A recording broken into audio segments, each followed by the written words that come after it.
Hey guys, how's it going? Hope you're all keeping well. Welcome back to my channel, or if you're new to the channel, welcome. Subscribe to the channel and enjoy the entertainment. Anyway, I just want to give a quick review on last night's Backlash pay-per-view, or PLE, whatever they want to call it these days. It was very good. The main event was good up until the finish. I think it was a bit clouded, but I'll go through that just match by match. First off, just seen online there that uh, Terence Michael Brunk, better known as Sabu, has passed away. So rest in peace to Sabu, and thoughts and prayers with his family and loved ones. Um, I didn't really watch much of ECW when I was younger, but obviously seeing all the clips of Sabu in his ECW days, and then whenever he sort of transitioned into the WWE, he was like sort of competing with the ECW brand, competing with as one of the ECW originals. Yeah, thoughts and prayers with his family. Sad news that. Um, so yeah, I'm just going to go through the backlash results. What happened? So we start off with the fatal four way for the US title. Um, Very good match. LA Knight was, I think, one of the best in the match. A very uh, big period where he was running the match, dropping everyone, clearing the ring. Drew McIntyre almost won the match and then got the last second. Damian Priest pulled the ref out. Poor Drew's going to have a breakdown one of these days. Apparently, he got uh, injured, or something happened during the match. They said that he was receiving uh, medical treatment after the show, so hopefully he's okay. Um, Drew and Priest fought off into the crowd and then took each other out through a dive off some equipment through a table. So that left LA Knight and Jacob. Uh, LA Knight went to put Jacob through the announce table. Solo showed up and pulled Jacob off the table. Uh, and then as LA Knight went to uh, deal with Solo, somebody attacked LA Knight, and it was revealed as Jeff Cobb. I want to say that right, Jeff Cobb. Yeah, it's not Jeff, because Jacob's in the Jeff Cobb. So this is, I don't know if he is part of the family. I'll have to do some research on him, but apparently he was in New Japan Pro Wrestling. So now I'm assuming he's signed with the WWE. So curious to see how he fits in now with the Bloodline, or the new Bloodline family. It looked as if Jacob was kind of confused as much as anyone else. So is this partially going to go away to splitting the new bloodline down the middle even further? Are we going to have a situation where Solo tries to take control of the group from Jacob? Jacob then uh, has his own group, and it reminds me a bit of the NWO and WCW when they had their breakaway packs of those NWO Wolfpack and NWO Hollywood. So curious to see what will happen here. Will it be Solo and Jeff Cobb on one side, and then you might have possibly Jacob and Tama Tonga on the other, and then Tonga Loa if he returns. I think there's still other members of the family that have signed with WWE that we haven't seen yet. And then well, I mean, for likes of Jimmy, will Jimmy be involved? It does. It feels like it's sort of building maybe towards Survivor Series and War Games. We'll see what happens there. So anyway, Jacob won that match, so he retained the title. Uh, Next we had the Battle of the Irish. It was a hard one to watch. Seeing two fellow Irish competitors trying to kill each other, but decent match between Becky and Lyra. Becky dragged Lyra outside the ring and started mouthing off to her fiance, who I forget his real name, but he's a professional wrestler from Ireland. His wrestling name is L.J. Cleary. He was in the crowd, so Becky was mouthing off to him, saying, "This your girl, this your girl." So, very good back and forth match with that. Uh, Becky looked at sometimes like she was going to get the win. She tried to use a chair. The ref took a chair away. She took the cover off the turnbuckle. The ref stopped her using that, and then I think it was, she went to hit a final move, and I don't know what happened. Either Michael Cole in commentary kept saying that Lyra had a broken nose or something, but it looked as if Becky had inadvertently caught Lyra in the eye, so Lyra was holding her eye, but at the same time managed to get Becky in a roll up and got the 3 count, and then Becky didn't even wait for like the bell to ring. She was immediately on Lyra until the officials came and dragged her out of the ring. So obviously not finished between them. We'll see what happens. I think people were possibly thinking that Bailey might have showed up because Becky admitted to taking her out, so maybe they were thinking that she was going to show up, but they maybe hold that off to around SummerSlam, so build up towards that, or else, no, it's not SummerSlam, what comes up next is Saturday night's main event, and then Money in the Bank. So we'll see what happens when if Bailey returns and when they set that up.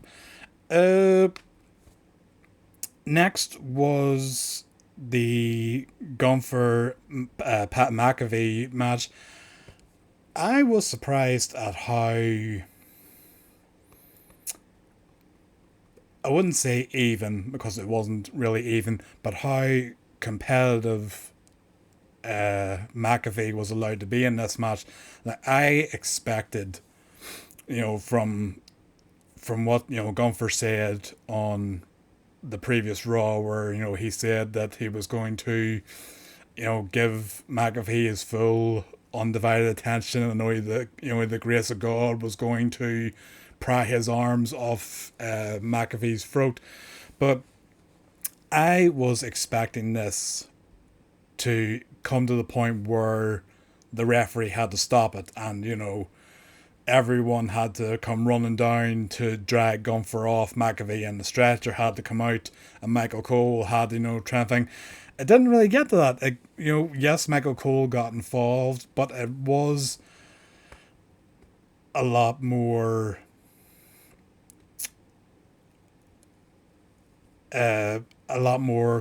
competitive offense from McAfee, to the point where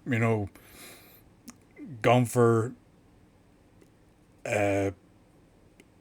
stood face to face with him at the match and sort of acknowledged and gave him respect. Curious to see what happens with that. I don't know what they're going to do with Gunther next. Like, I thought like tonight was going to be just Gunther absolutely goes on a rampage and just mauls McAfee. Like, if I can compare it, if anyone can think back to the SmackDown, whenever, I can't remember, was it 2000, 2003 or 2004, the SmackDown when Lesnar uh, was started working with Vince, and he went on this total like rampage of just mauling uh, competitors like Zach Gowen. He left him a bloody heap. Shannon Moore, he absolutely brutalized him. Now, I'm not comparing them to Pat McAfee, but I was expecting this match from Gunther. I was expecting, Gunther to absolutely pulverize him. That, Michael Cole would be, screaming for people to come out and stop the match, and Adam Pearce would be coming out and telling them, no, that's it, stop the match, get help, if anything. But no, it was a good match. Gunther chopped the hell out of McAfee. McAfee got some chops in Gunther, and, at one point, if it looked as if McAfee was going to beat Gunther because Michael Cole held Gunther's foot down and looked as if he was going to help him win. But no, it ended with Gunther getting the choke sleeper hold on McAfee, and even then he was still fighting it until Gunther like sort of dragged him back into the center of the ring, and then he didn't even tap out, he passed out. So I say I'm surprised that McAfee was that competitive against Gunther, especially, as Gunther has gone on this dominating run as first the Intercontinental Champion and then this dominating run as the World Champion.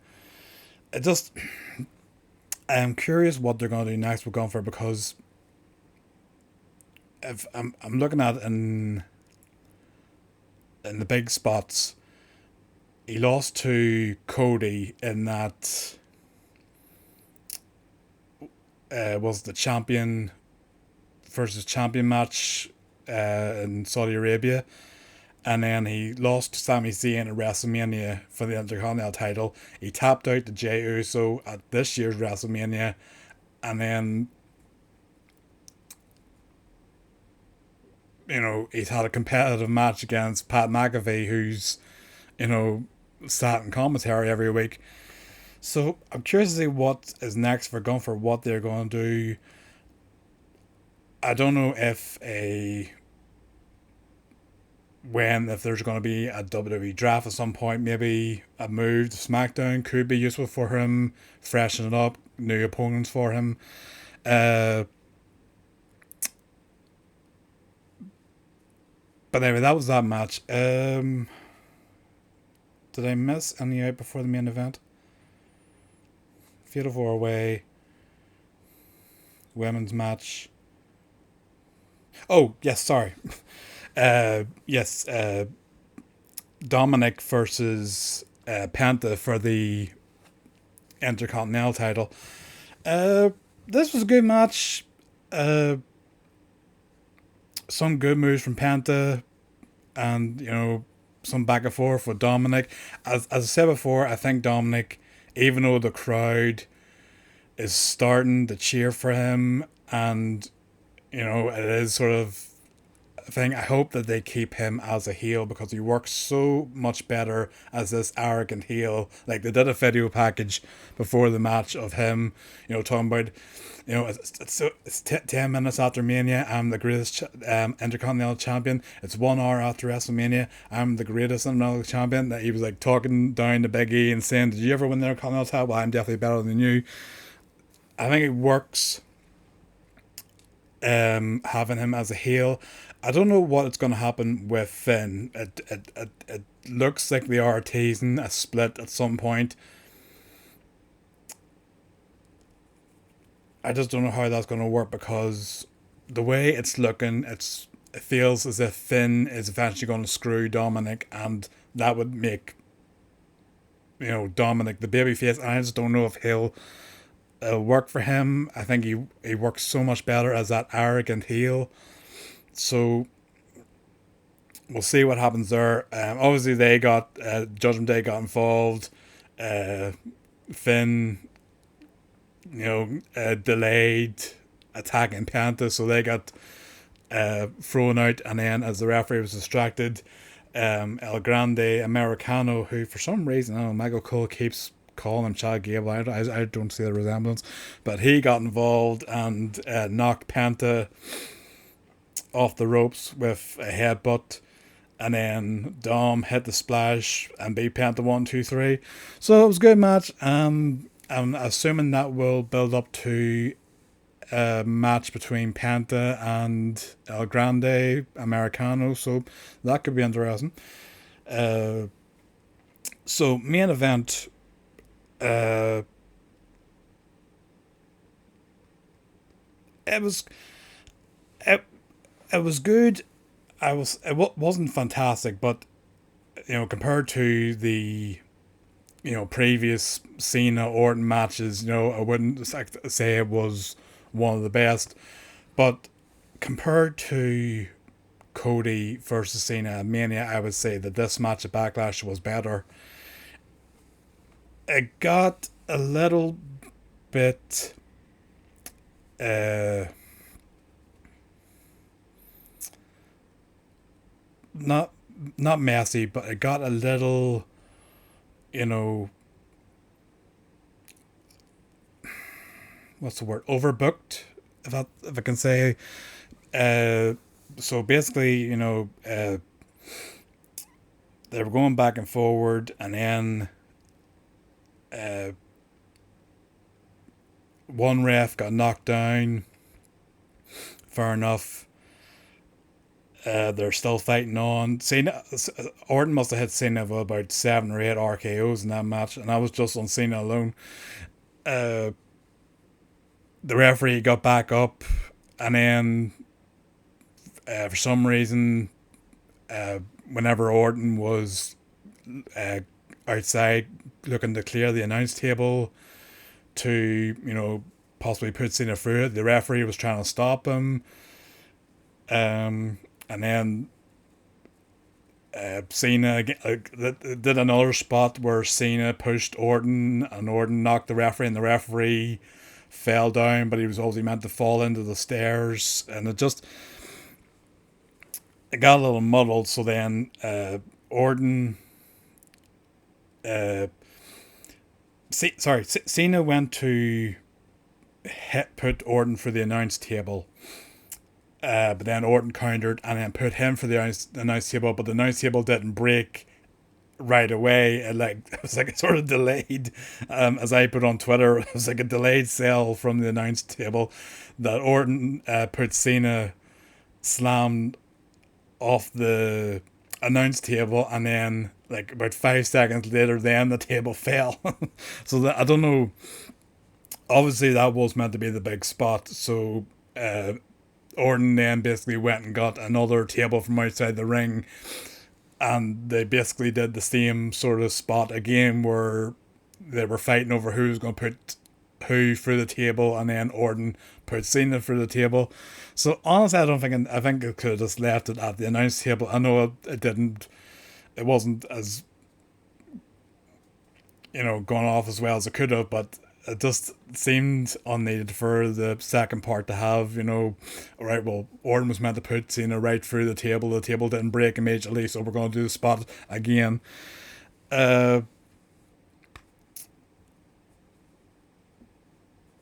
So again, I think Orton must have hit Cena with several RKO's. Cena brought the title in the ring and got dropped another RKO. Another ref came down, 2 count, and then that ref ended up getting taken out because Cena went to hit Orton with the belt. Orton ducked, and the ref got taken out. So it felt like it was a bit drawn out with the officials getting taken out. And then Orton had another RKO. Went for the cover, and then for some reason, like everyone from Adam Pearce to Jimmy Noble to Gregory Helms came running down the ring to check on the referee, even though they didn't check on the first referee, who was meant to get slammed headfirst into the steps. But they were in the ring checking on the referee. Orton screaming for them to get a ref. And then Nick Aldis gets dropped on RKO. Jimmy Noble gets dropped on RKO. Gregory Helms gets dropped on RKO. There was somebody else in there, I forget who it was. They got dropped on RKO. Uh, so I go on record and say there was about maybe 25 to 30 RKOs in that match, give or take. So Cena was in the corner, so it looked like Orton was setting up his punt kick, and then you could hear the crowd getting louder, so it sounded like somebody was coming out, but at the same time they were getting louder, there was boos. So I thought at first, whenever I heard it, I was like, I thought it was Kevin Owens. I was like, oh, it can't be, there's no way to do Kevin Owens coming out to cost Randy the match, because Kevin's going to be out, indefinitely. But then fucking R-Truth slides into the ring and he's trying to stop Randy from kicking Cena in the head, and the crowd. I think that was for like about 10 seconds. R-Truth may have been the biggest heel in the arena, because the crowd were just booing him from stopping Orton, and then Orton drops him with an RKO, and then Cena comes to, hits Orton with a low blow, and grabs the title belt and hits Orton in the head with the title belt. The original referee comes to, Orton pins, or Cena pins him. The ref will slow count. You're wondering, is it gonna be one last kick out? But no, it's a 3 count, and it does feel a little deflated of a finish. That if that is officially the final match between Cena and Orton, that they ended like that. But as I said, compared to the match with Cody, I think it was a far better match between Cena and Orton. Obviously, they have a lot of chemistry together, working together since OVW up until this point. And you could actually tell after the match, like Cena cut a promo with the mic, but then afterwards, as he was leaving the ring, he did get emotional, and I think even though I think he was trying to stay in character, I think it was hitting him, because the fans were, there was, a few boos because it was in Orton's hometown, but there were a lot of chants of thank you Cena, so I think it was sort of in the back of his mind hitting him that this was, possibly his final match with Orton after his whole career, and it was another match down in his last run as a wrestler. So, but I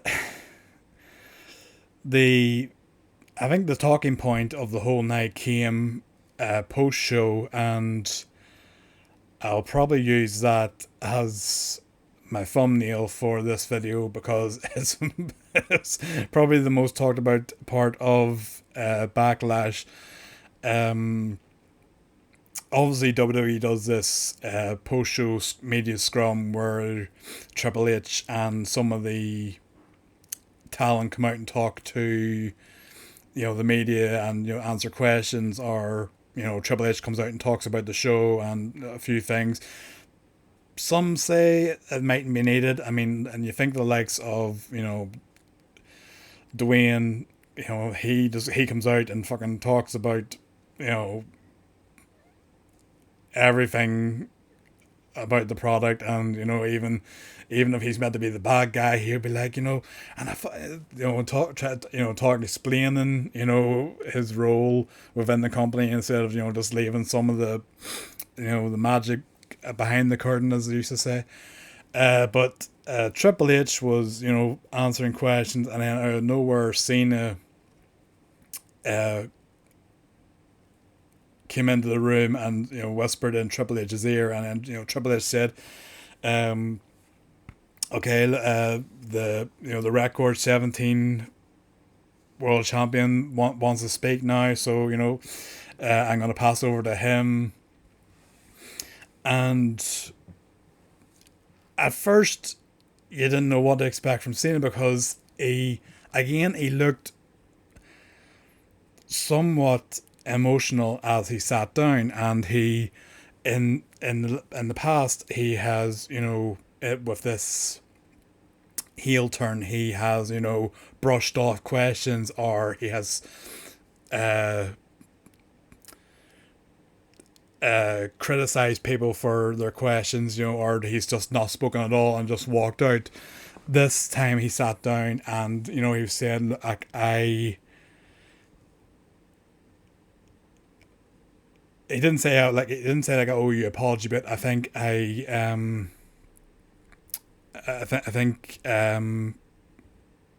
owe you people a bit more respect, and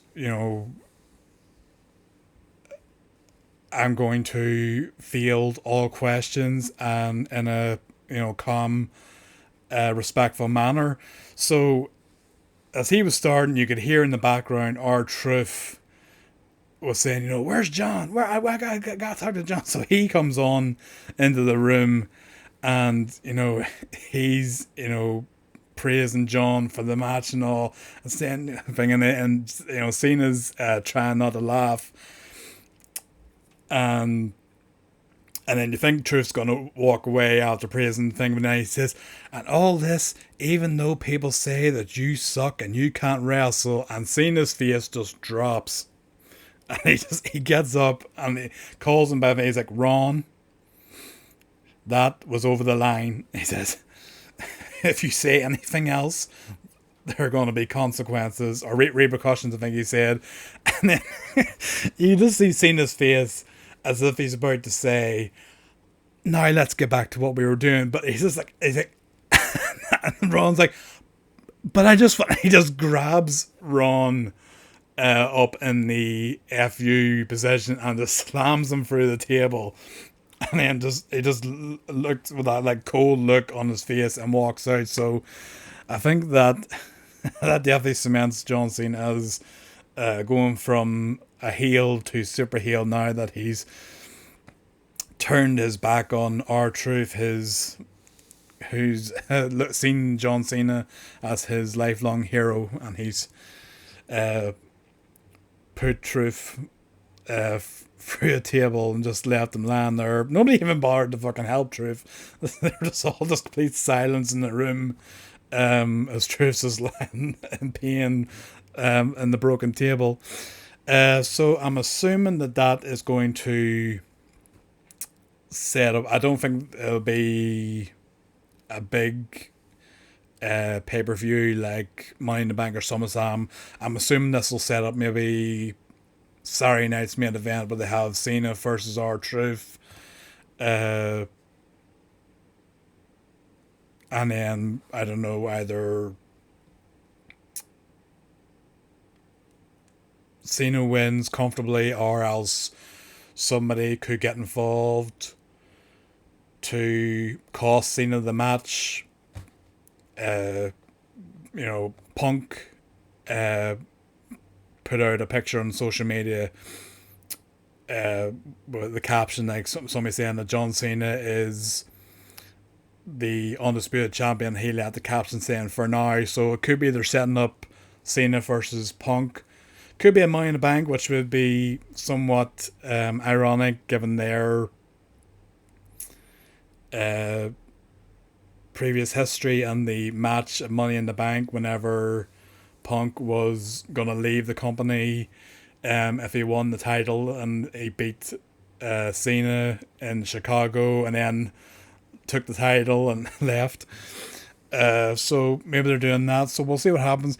But overall, I thought it was a decent show. I do think that it was a bit soon after Mania that there wasn't as much build for the event. Like, apart from Cena and Orton, there wasn't really much else uh, of a build, between Dominic versus Penta, and then the Lyra Becky was sort of a bit hated on one show, but it just felt like maybe another 2 weeks maybe they could have used to build more. But other than that, it still was a good show, and we'll see obviously what happens on Raw. I don't know if Cena is scheduled for Raw, but they did mention that CM Punk's back, so hopefully whatever's happening with him and Paul Heyman and Seth and Braun Breaker, it looks like they could be setting up a match with Punk and Sami Zayn versus Seth and Gunther, unless they do a match with Jey Uso involved as well, and then there's a third member of Seth's group is revealed, but we'll have to see about that. Anyway, let me know your thoughts in the comments. Did you watch Backlash? What were your thoughts on it? And what are your thoughts on R-Truth? Poor R-Truth. He gets an RKO from Orton during the match, and then after the match he gets put through a table by his hero for saying the wrong thing, unfortunately. Anyway, let me know your thoughts on that. Drop a like on the video and subscribe to the channel. That'd be very much appreciated, and I shall see you again. Take care. See you again.